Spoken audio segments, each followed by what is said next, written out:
Hey guys, Alton here from Microgrinder Poker School, and for today's video we have a selected video from our MTT 101 course that's created by George Mathis, our resident MTT pro. So hope you guys enjoy the video. This course is a comprehensive beginner's guide to microstakes online MTTs. So let's go ahead and let's get into the video.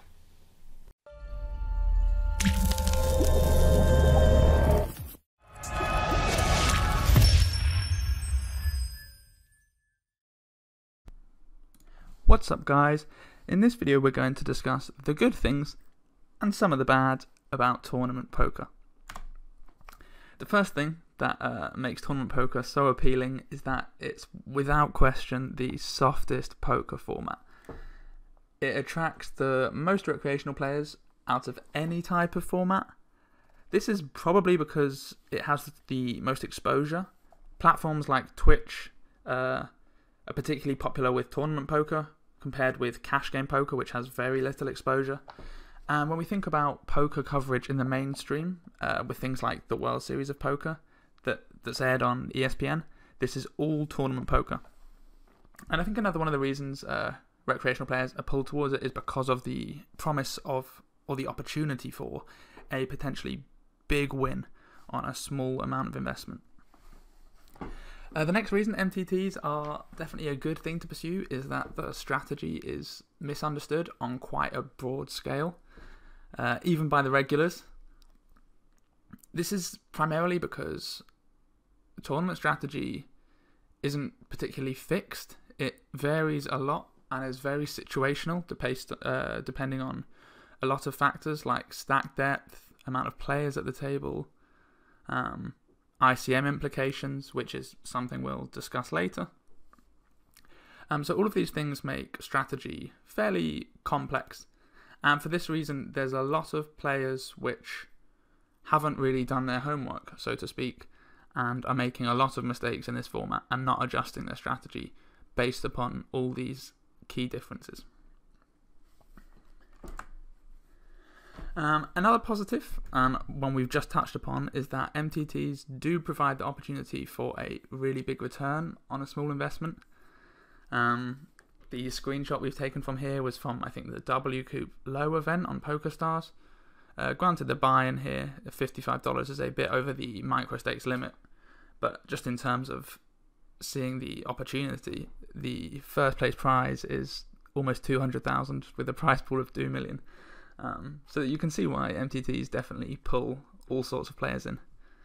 It is worth noting that these larger field tournaments, which while they do have a really big opportunity for making a big amount of money at the top, they're very top heavy, which means variance plays a big factor.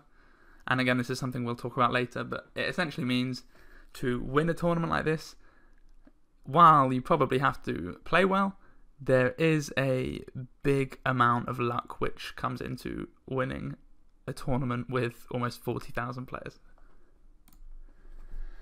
I think the final pro is that MTT poker is just really exciting. There's no comparison. I think there's such an emotional roller coaster that you go through when you're playing a tournament, when it goes from just starting out to approaching the bubble. You can go from having a short stack to a big stack, go through all of these ups and downs, through to a final table and culminating in heads-up play. It's such an exciting format. The amount of variety there is adds to that. The amount of money that's on the line when it increasingly goes up. And I think this is another one of the reasons that the tournament format is more popular with coverage, because it is more exciting to view for that reason.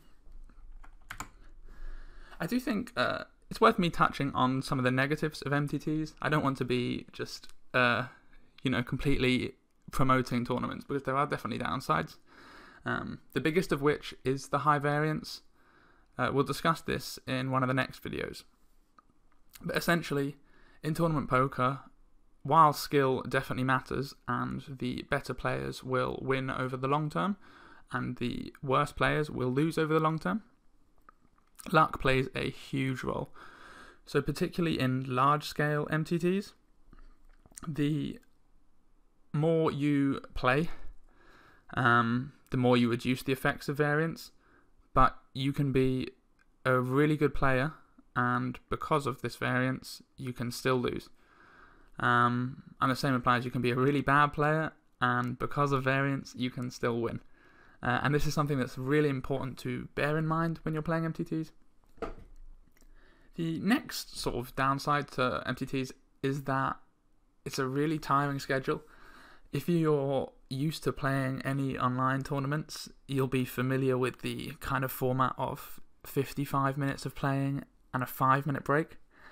While this doesn't sound terrible on its own, when you consider how long some tournaments can get, particularly when they are single-day tournaments, as almost every online tournament is, they can run on for upwards of or close to 12 hours onwards, depending on the size of the field.